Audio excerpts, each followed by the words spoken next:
સગીરને માર, સમાજમાં રોષ અને રાજનીતિ તેજ.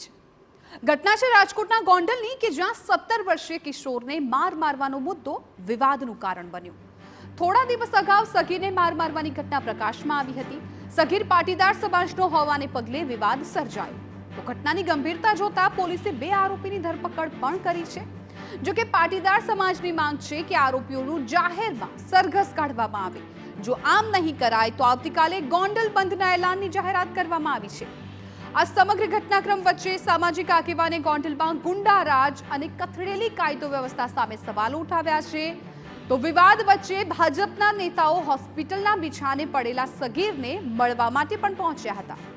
આમ હવે સગીર પર હુમલાનો મુદ્દો રાજનીતિનું પણ કારણ બન્યું.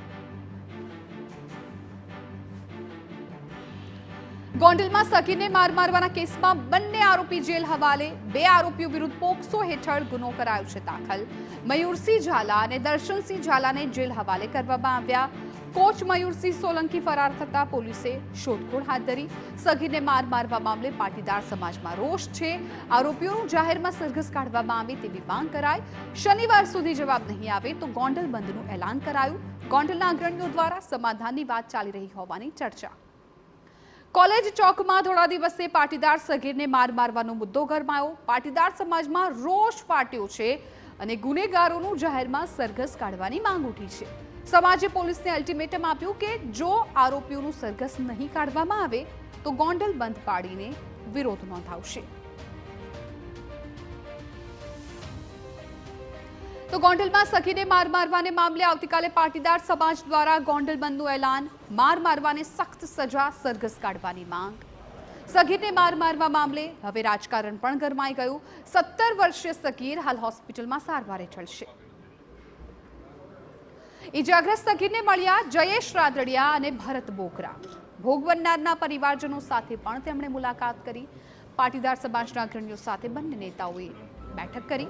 બેઠક બાદ જયેશ રાદડિયા અને ભરત બોકરાનું નિવેદન. બનાવ સંદર્ભે મુખ્ય પ્રધાન, ગૃહ રાજ્ય પ્રધાને વાકેફ કરાશે. પાટીદાર પરિવાર સાથેની ઘટના ખૂબ જ દુઃખદ અને નિંદનીય.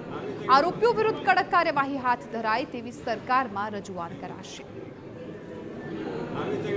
બિલકુલ કે સમાજે બંધનું એલાન આપ્યું છે એટલે એ પ્રમાણે આગળ ચાલુ રહેશે. અને કીધું કે આજે મેં સમાજના આગેવાનો સાથે પણ અમે મળ્યા છીએ. આ જે યુવાનને માર મારવા તો યુવાનને પણ અમે મળ્યા છીએ, એના પરિવારને પણ મળ્યા છીએ. એટલે સ્વાભાવિક રીતે શું ઘટના ઘટી હતી, શું કેવી રીતે બનાવ બન્યો તો આખું જાણ્યું છે ને એ પ્રમાણે કાર્યવાહી થાય એ પ્રમાણે પ્રયાસો કરશું. કે આ ઘટના એ ખૂબ નિંદનીય છે, ગંભીર છે.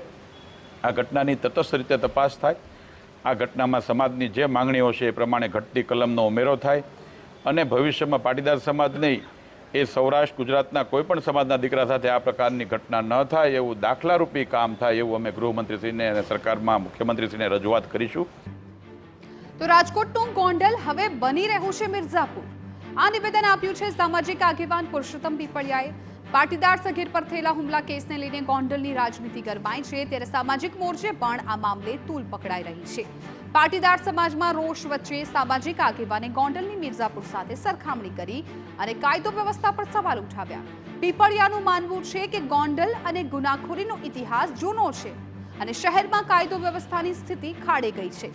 ત્યારે પુરુષોત્તમ પીપળિયાએ કેમ ગોંડલની તુલના મિર્ઝાપુર સાથે કરી, આવું સાંભળીએ. કોઈ પણ યોજના ચલાવવી પડે એના કરતાં ગોંડલની ગુંડાગીરી ડામવામાં જો પોલીસ તંત્ર પહેલાંથી સજાગ હોત અને નિરંતર આ પ્રક્રિયા હાથ ધરી હોત તો મારી દૃષ્ટિએ અત્યારે આવું બની શકે નહીં. પરંતુ પોલીસ તંત્ર કોઈપણ શરમમાં આવી ગુંડાગીરી ડામવામાં નિષ્ફળ ગયું છે.